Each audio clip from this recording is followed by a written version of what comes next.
Terima kasih Anda masih bersama kami di Breaking News Kompas TV. Saudara, hari ini Pengadilan Negeri Cirebon, Jawa Barat akan kembali melanjutkan sidang peninjauan kembali Saka Tatal dengan agenda menghadirkan keterangan ahli setelah sebelumnya kemarin saudara pihak Saka Tatal ini sudah menghadirkan sejumlah saksi fakta saudara.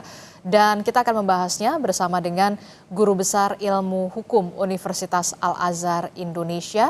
Sudah ada Profesor Suparji Ahmad di studio. Selamat pagi, Prof. Suparji. Pagi, Mbak. Prof, ini kan kalau kita lihat ya, mungkin banyak juga yang masyarakat yang masih belum paham hukum begitu, masih awam hukum begitu ya. Nah, Anda melihat apa sebenarnya PK ini tuh apa? Peninjauan kembali ini apa dan apa tujuan kemudian Saka Tatal ini mengajukan PK padahal kan dia sudah bebas, sudah di sudah keluar dari penjara. Ya, berkaitan dengan PK, secara historis ini kan satu momentum yang ditandai karena ada satu putusan yang tidak berkeadilan.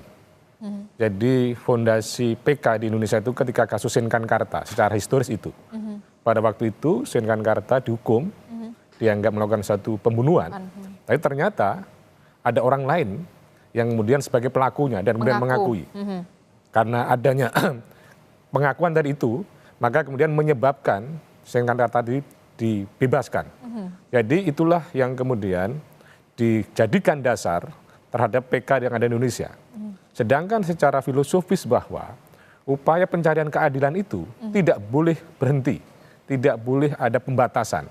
Maka dilakukanlah upaya hukum luar biasa berupa PK. Karena sementara ini upaya hukum biasa itu kan banding dan kasasi. Karena ada hal-hal yang luar biasa dalam konteks pencarian keadilan tadi itu, maka kemudian dilakukan mekanisme PK. Sedangkan yang ketiga bahwa PK memang dimungkinkan secara yuridis karena diatur dalam KUHP pasal 263 dengan 3 alasan.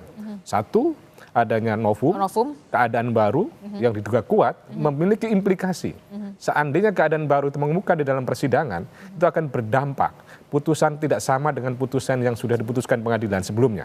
Bisa bebas, bisa lepas, bisa kemudian berkurang hukumannya. Kemudian yang kedua, alasannya adanya kekeliruan-kekhilapan hakim dalam mengambil sebuah putusan. Kekeliruan-kekhilapan hakim itu bisa berubah, menafsirkan undang-undang, posita tidak selaras dengan petitumnya, tidak ada positanya, kemudian menafsirkan tidak sesuai dengan asas umum dan sebagainya. Kemudian yang ketiga, ada alasan berupa putusan saling bertentangan antara satu dengan yang lainnya, yang kemudian menyebabkan perlunya ditinjau kembali. Nah, itulah kemudian yang perlu dibuktikan dalam konteks peninjauan kembali bagaimana pemohon dalam hal ini Saka Tatal sebagai pemohon sudah bebas. Mengapa kemudian perlu kemudian mengajukan PK padahal karena sudah bebas. Yang bersangkutan sangat berkepentingan. Siapapun yang mendapatkan status sebagai misalnya dinyatakan bersalah, pernah menjadi terpidana, itu akan berkaitan dengan bagaimana soal SKCK, bagaimana pekerjaan, bagaimana rekam jejak. Maka yang bersangkutan bermaksud membersihkan namanya supaya kan diputus bebas murni, supaya dapat rehabilitasi, dan itu penting bagi yang bersangkutan. Dan saya kira bahwa ini, saya katakan di awal tadi, pencarian keadilan itu tidak boleh berhenti. Hanya mekanisme-mekanisme formil secara limitatif, tetapi kalau merasa ada ketidakadilan, merasa ada ketidakbenaran dalam proses hukum, maka kita apresiasi, termasuk Saka Tatal ini. Tetapi yang terpenting adalah bagaimana dalam proses pengajuan PK tadi itu betul-betul prosedural, betul-betul substansial, betul-betul fokus pada proses pembuktian. Kalau kita cermati adalah dalam PK ini kan pada satu sisi pemohon menyerang menyerang, mematahkan putusan-putusan dalil-dalil sebelumnya. Sementara dari pihak jaksa dalam konteks ini sebagai termohon, ini bertahan saja. Bertahan dalam arti apa? Supaya proses putusan sebelumnya itu adalah benar, tidak dikoreksi. Sementara hakim adalah bagaimana kemudian mengevaluasi, memandu, mengawal persidangan. Nah, di sini ada sebetulnya proses adu pembuktian. Nah, kalau kita cermati apa yang digunakan oleh pemohon melalui penasihat hukumnya, yaitu dalam konteks konstruksi novum, itu direpresentasikan dalam 3 hal setidaknya, yaitu adanya saksi, adanya bukti surat, termasuk kemudian ahli. Nah, ini apakah kemudian mampu meyakinkan hakim di pengadilan negeri, kemudian rekomendasinya sesuai dengan kepentingannya, dan nanti Mahkamah Agung yang akan kemudian mengambil putusan. Jadi itulah sebetulnya urgensi dari PK. Harapannya adalah betul-betul fokus, tidak bias, tidak kesana kemari. Dalam kalau kita cermati pemberitaannya kan, ini kan sepertinya mengarah pada proses penyidikan yang tidak benar, proses penyidikan yang tidak sebagaimana mestinya. Ada dugaan rekayasa, ada dugaan tekanan, dan lain sebagainya, kalau tidak ngaku. Padahal harus kita cermati, proses hukum ini kan bertingkat. Dari penyelidikan, penyidikan, penuntutan, persidangan di tingkat pertama, di tingkat banding, sampai kemudian kasasi.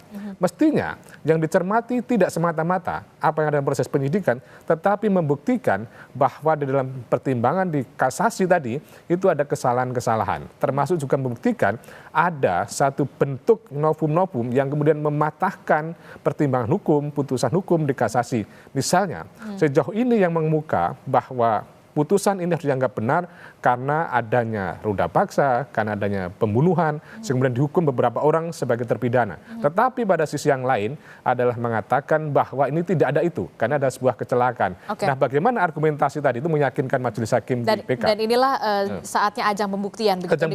Ajang pembuktian untuk menghadirkan fakta, saksi fakta, dan hari ini adalah ahli yang kemudian dihadirkan oleh pihak Sakatatal. Termasuk adalah juga meyakinkan hakim ini sebenarnya dugaan kecelakaan murni, dugaan kecelakaan tunggal, ataukah kemudian memang ada dugaan pembunuhan, bahkan ruda paksa di sana, gitu ya, karena ditemukan adanya bukti DNA setelah ekshumasi. Itulah yang kemudian menjadi perdebatan dan harus dibuktikan oleh pihak dari Sakatatal ini ya. Saya juga telah bergabung bersama kita melalui sambungan Zoom, sudah ada kuasa hukum dari Sakatatal, ada Pak Siprus Tatali.